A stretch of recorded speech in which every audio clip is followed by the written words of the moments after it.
L'arche dans l'Ancien Testament est comme à la fois comme l'arche du témoignage et l'arche de l'Alliance. Ce nom de témoignage est bien connu dans le langage du Nouveau Testament. Cependant, dans l'Ancien Testament, il est employé dans un sens un peu différent. Nous avons l'habitude d'entendre parler du témoignage de Dieu, du témoignage du Seigneur, du témoignage de Christ, du témoignage de Jésus. Dans l'Ancien Testament, le témoignage est en relation avec l'arche. Les deux tables de pierre étaient le témoignage, Exode 31, 18, 32, 15. Les tables de témoignage furent placées dans l'arche, et cette arche est devenue l'arche du témoignage, Exode 25, 16, 25, 22. Apocalypse 11, 19. L'arche fut placée derrière le voile, et ainsi ce voile a été appelé le voile du témoignage.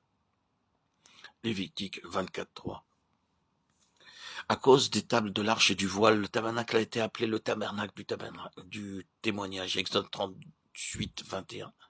Le témoignage, c'est la loi. Nous avons l'habitude d'associer ce terme de témoignage avec une profession de foi ou être un témoin, mais nous oublions que le témoignage, c'est tout simplement Dieu.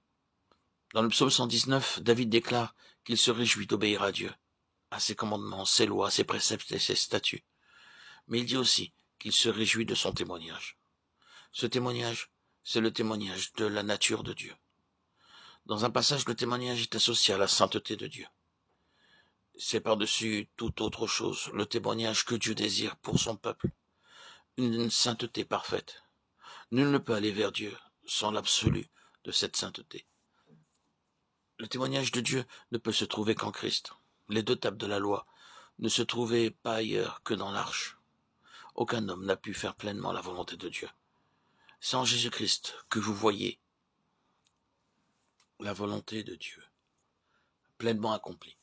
C'est le seul qui ait pu déclarer ma satisfaction, c'est la volonté de Dieu.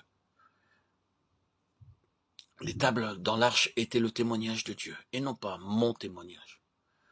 Comment puis-je faire l'expérience d'un tel témoignage? Nous disons que nous sommes des témoins pour Christ. Nous pouvons être témoins en étant unis à Christ, en laissant sa volonté travailler en nous et à travers nous. Nous entrons dans l'expérience de ce témoignage, et ce témoignage devient notre témoignage. Remarquons que deux autres choses ont été placées dans l'arche après les tables du témoignage. Le vase contenant de la manne, Exode 16, 34, et la verge d'Aaron qui avait fleuri, Nombre 17, 4, 10, Hébreux 9, 4.